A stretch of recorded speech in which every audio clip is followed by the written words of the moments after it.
Hello everyone! Thank you for joining us for our 2025 Minnesota Youth Reading Awards announcement party. My name is Matt Schneider and I'm the MYRA board president. Today we're going to celebrate all of our amazing nominees from this year as well as all the young readers who voted for their favorite books. This year again had some very close races. Every vote counts and we're honored to have so many readers celebrate great books and great authors each year. As well as celebrating this year's nominees, honorees, and winners, we will also be announcing 2026 nominees for the Star of the North and Hart Lovelace Awards. Please enjoy our show, and I'll join one more time to wrap things up. Remember to stay through to the end of the event and learn the secret word for a chance to win free books sponsored by our partner, Red Balloon Bookshop. Thanks to everyone who helped make this event possible, and thanks to you for celebrating with us today. Have fun.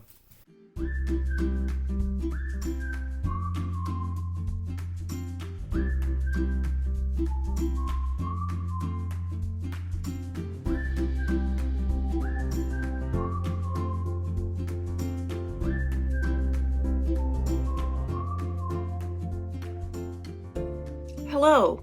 Thank you for joining us today. I'm Laura Given, and I'm the selection chair of the Star of the North Picture Book Award. Young readers all across Minnesota read and voted for their favorite Star of the North nominees this year. We tallied up all the votes, and I have the exciting job of announcing our honor books and new Star of the North winner.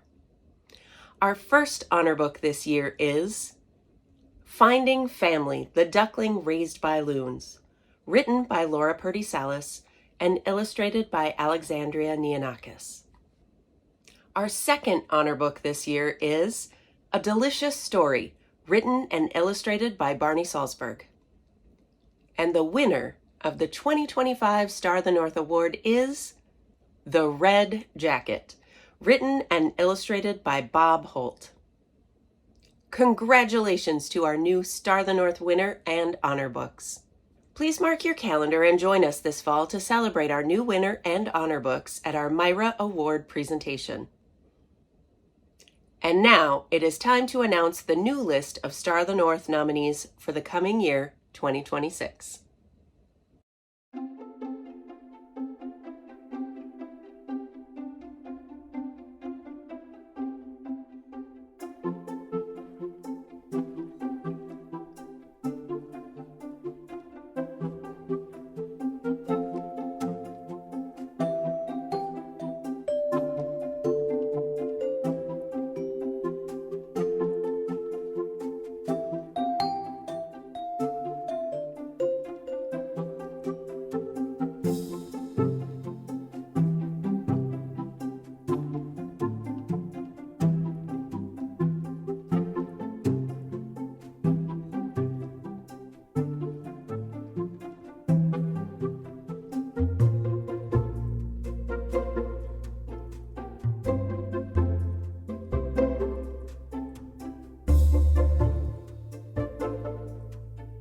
Congratulations to all the new Star of the North nominees.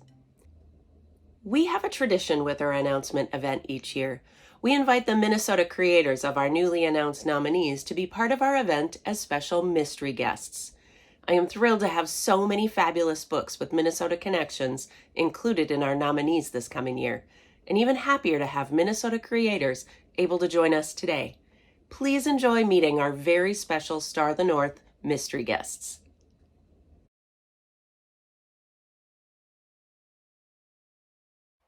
Greetings. My name is Polly Carlson Voiles. I'm excited to be here today to talk about my picture book, Star Party, one of the 2026 nominees for Star of the North Picture Book Award. I must start with a huge thank you to the Minnesota Youth Reading Association, the volunteers, staff, and the selection committee. Since my children were young, toting piles of books home from the library, I have loved the Hart Lovelace Award and later the Star of the North Award. Chosen by kids voting, nominated by people who work with children, I always love the selections and the winners. A picture book isn't much without great illustrations. I want to thank Concy Powell for her magic with color and design, making night woods, night animals, and night skies so welcoming, drawing the reader into an atmosphere of awe and wonder. Star Party is a story of Nora's experience going down to the dock with her grandparents for her first star party with cookies and cocoa and blankets. She never knew stars could be so bright or that there were so many.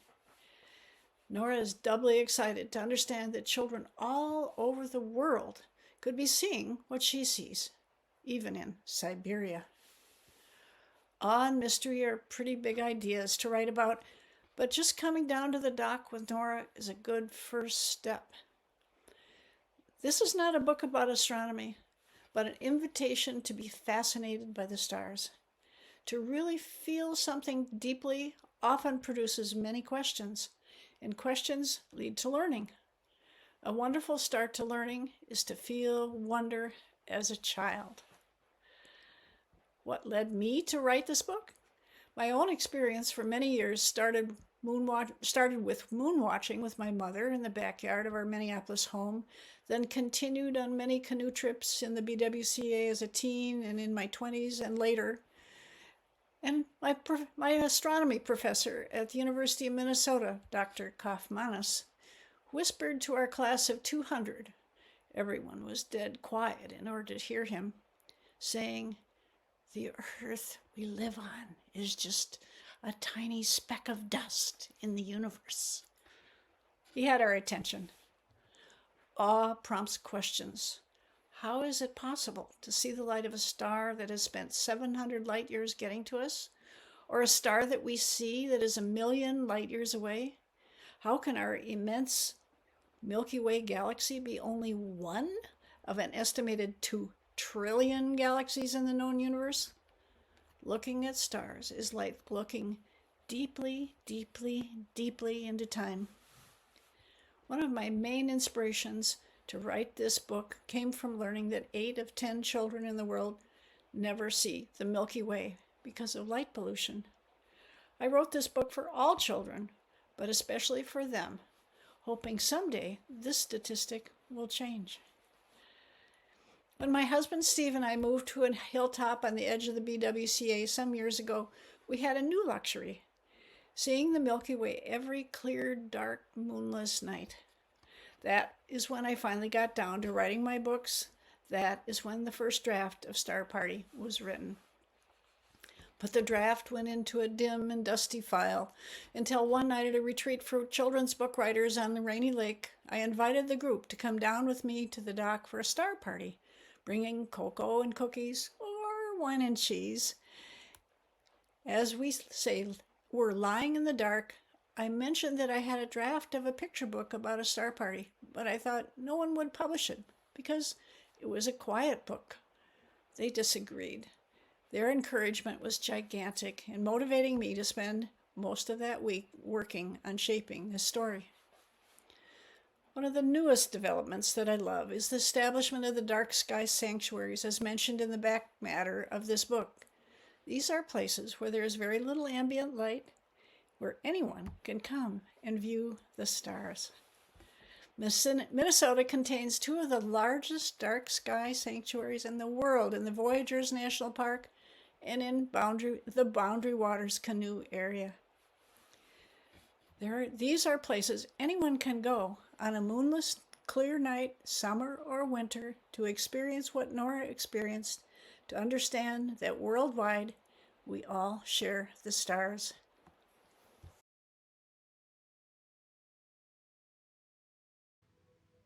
Hi, I'm Concy Powell, and I am the illustrator of Star Party, a lovely story written by Polly Carlson Voiles about a young girl named Nora who learns about the dark skies and all the wonderful things about the night. Now, as illustrator, I want to share some details with you about this story. When I first started, I read the manuscript first. It was provided to me by the publisher, and I read it many, many times, and then I started sketching. When I start sketching, I do what I call fast and dirty. They're funny little sketches that are kind of messy. There we go. There. And I'm just trying to get the feel of what this story might be. I don't really know. I've got a general idea of what might happen, but I'm doing lots of sketches because in doing the sketches, I'll figure out not only what I do want, but what I don't want. I also need to find out who are my characters. The characters in the story of Star Party are the girl named Nora and her grandparents. There are also some animal characters, but I had to figure out just who Nora was, or is actually. Here's some of my initial sketches of Nora. I knew I wanted her to have curly hair. She's wearing her pajamas and it's summer, so they're going to be shorts and a top. But I had to find out who she was. These pictures, one of the things I figured was that, she's too old. Some more sketching. I finally figured out, aha, this is Nora. Yes, this is Nora.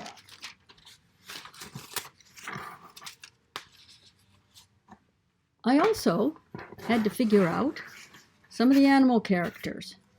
Flying squirrel, they see on the way down. So there we go. I knew I needed to have the flying squirrel in flight. Also the owl. They don't see the owl, but they hear the owl. Hoo, hoo, hoo, hoo. Hoo, hoo, hoo, hoo. It's a barred owl. And of course, the loon. Hoo, hoo. But there are other characters in the story that are not actually written about. And those are ones I knew needed to be in there. Now, up close, you can see that there's a Luna moth, there's a tree frog, there's a deer mouse, there's an orb-weaving spider. Can you find them? If you don't see them here, look in the book and see if you can find them. Another character in the story, which I realized early on and hadn't really anticipated being a character in the story, was the night sky. The sky is absolutely a character in this story, and I had to figure out a lot of stuff about the sky. I spent a lot of time outside looking at the sky, looking at the stars, and also figuring out where the stars are in the sky. Now, this setting of this story takes place up in northern Minnesota, and so I had to have the stars right for late July in northern Minnesota. Now, sometimes there'll be big changes in sketches. This was my original sketch for the last page, where Nora is thinking about all the kids elsewhere in the world that are seeing the same sky. Except that one wasn't working out quite right. So I tried some other ones. This one. There. This one. And ultimately, we settled on this one. But in the process of working on that, I realized that one of my favorite parts of working on this story was coming up with the little stargazers that are all over the world. That's you, the kids that read the book. All over the world, the little stargazers.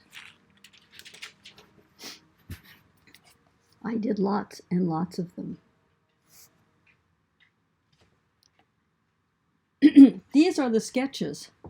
And one last little thing to show you about these particular. Here's the almost finished art, black and white. See this little guy right here? All right, get my finger straight. He's got a monster on his shirt. And that's because my grandson Arlo, while I was working on the art for this book, said, "Grammy, can you put a monster in that book?" And I thought, I'll find a way. That's what illustrators do. Now, I hope you enjoyed the book.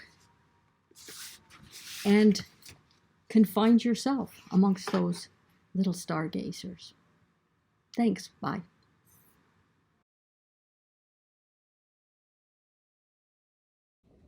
Stay with us to hear about winners and honor books for the Maud Hart Lovelace Award, along with the new Maud Hart Lovelace nominees for 2026 and 2 more special mystery guests.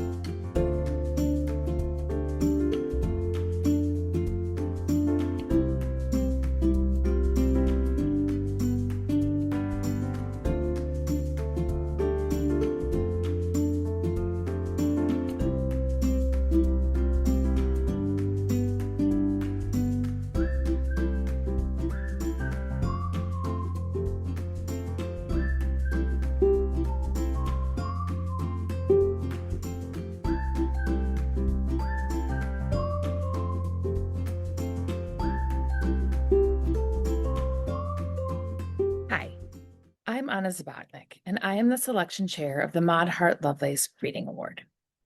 This year, close to 14,000 Minnesota students in grades 3 through 8 voted for our Maud Hart Lovelace Book Awards. We have added up all of those votes, and I am privileged to announce our honor books and new Maud Hart Lovelace winners. Our first honor book for Division I this year is Otter by Katherine Applegate. Our second honor book for Division I is Squished by Megan Wagner-Lloyd and illustrated by Michelle Mee Nutter. And the winner of the 2025 Maud Hart Lovelace Division I Award is Frizzy by Clarabelle A. Ortega and illustrated by Rose Busamra. Congratulations. Our Division II first honor book this year is Frizzy by Clarabelle A. Ortega and illustrated by Rose Busamra. And our second Division II honor book this year is Invisible by Cristina Diaz-Gonzalez and illustrated by Gabriella Epstein. And the winner of the 2025 Maud Hart Lovelace Division II Award is Alone by Megan E. Freeman. Congratulations to all of our new Maud Hart Lovelace Book Award winners. Please mark your calendars for November 8th this fall and join us to celebrate our new winners and honor books at our MYRA Award presentation. And now, it's time to announce the new list of Maud Hart Lovelace books for the coming year.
Congratulations to all of the new Maud Hart Lovelace nominees.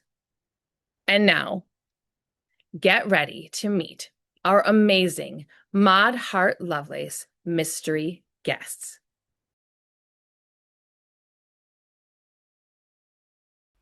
Hi, my name is Erin Soderberg Downing, and I am so excited to be here celebrating the fact that my novel Just Keep Walking is going to be on the Maud Hart Lovelace list for next year. I am so grateful to the committee, who I know read hundreds of books, to choose the right collection of novels for students to read in the upcoming year. And I'm so excited that Just Keep Walking is part of the choices that they made. Partly because this book is such a love letter to Minnesota and all of the amazing beauty and natural wonder that we have in our state. So this one especially fits the Minnesota State Reading List. Just Keep Walking is about a girl named Jo and her mom who set out on a 100-mile hike along Lake Superior's North Shore. They do 100 miles of the Superior Hiking Trail, which is a real trail that stretches over 300 miles in total from the Wisconsin border up along Lake Superior's North Shore up to Canada. So to do research, to get ready to write this book, I dragged my then 12-year-old son, Henry, out onto the trail so that the two of us could actually hike the 100 miles that Jo and her mom set out to conquer in this novel. And along the way, I brought these two little notebooks. So each day I could record what the campsites looked like, the injuries that we sustained that day, what parts of our body were hurting, interesting people that we met, animals we encountered, but also little funny things that the two of us would say about how we were feeling. And through the book, I used a lot of those funny lines and circumstances that happened in real life and put them into the story to make it as realistic as possible. So it actually made writing this book a little bit easier because I had lived through the full journey myself and I knew what Jo and her mom were setting out to accomplish. After Henry and I finished the 100 miles, I actually went on and finished the entire 300 plus mile trail. And I hiked 5 days and 5 nights completely by myself because there's a time in this novel where Jo ends up being by herself on the trail, and I needed to know how that felt.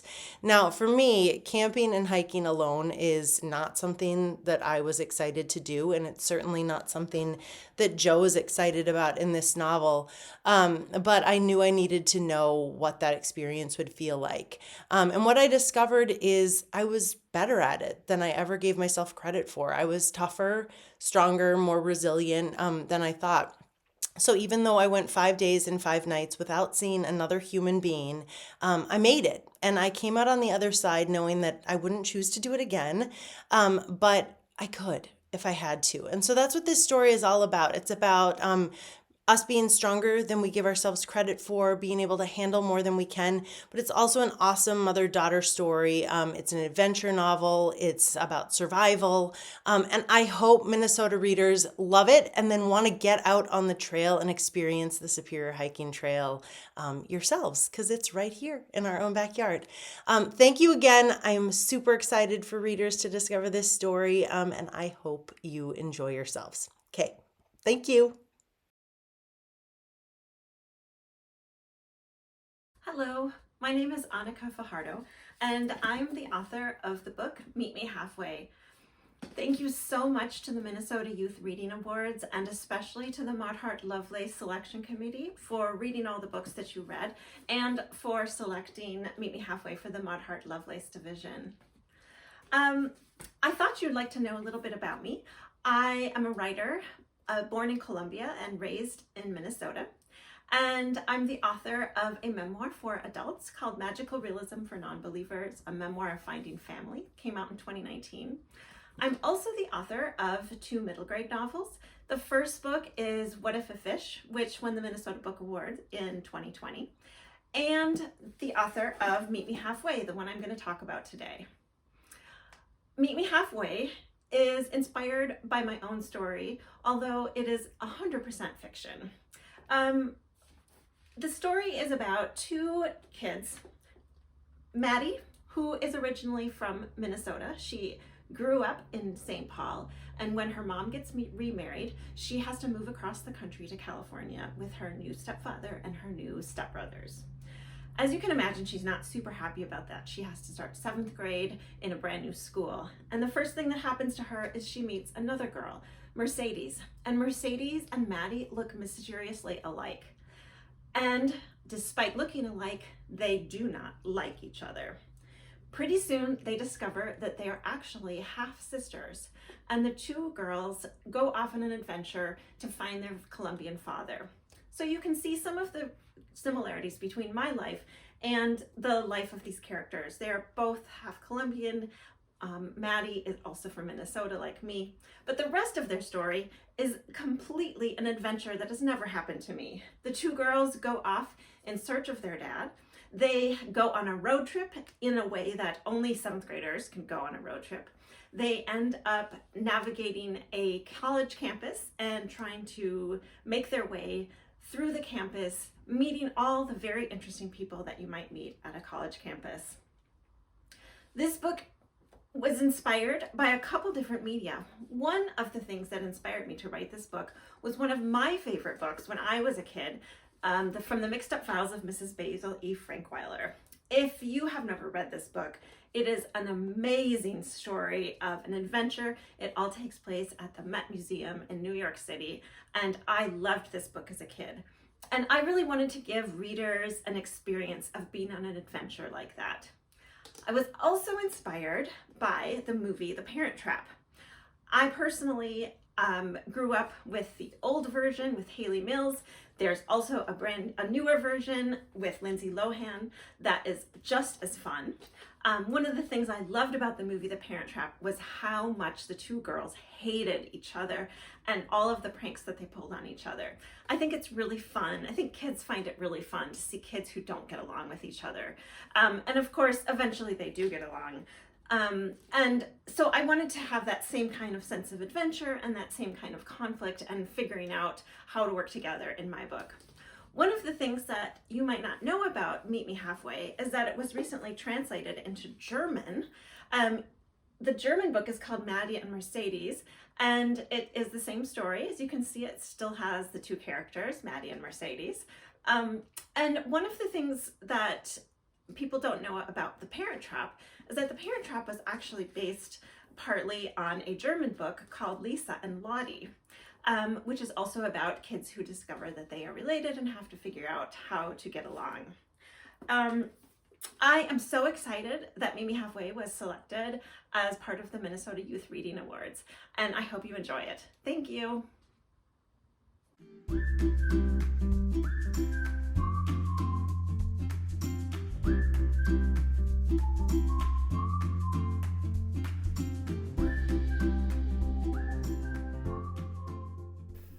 Thanks for watching our 2025 virtual announcement celebration for the Maud Hart Lovelace and Star of the North Awards. We had so much fun reading along with you this year, especially because we had more participants in this voting season than we've had in years. Thanks to all of you who are sharing the awards with friends and family, as well as all the teachers and librarians and bookshops who are sharing the Minnesota Youth Reading Awards across the entire state. We will celebrate our winners in our fall event in person somewhere here in Minnesota. Keep an eye out for information on that on our website and social media accounts. Also, don't wait to get started reading all of our 2026 nominees. To help you out, we are again partnering with Red Balloon Bookshop to award some of you with a free copy of a Minnesota Youth Reading Award nominee of your choice. Just fill out our drawing form found in the video description and at the end of this video, and include the secret code word for a chance to win. Remember to get your form sent in before our deadline on Sunday night at 11:59 p.m. Thanks again to everyone who helped make this year's celebration great. The MYRA board members, the readers who recommend and nominate books each year, the authors, especially those who took time to join us today as guests, and of course all of you young readers across the state of Minnesota. Happy reading.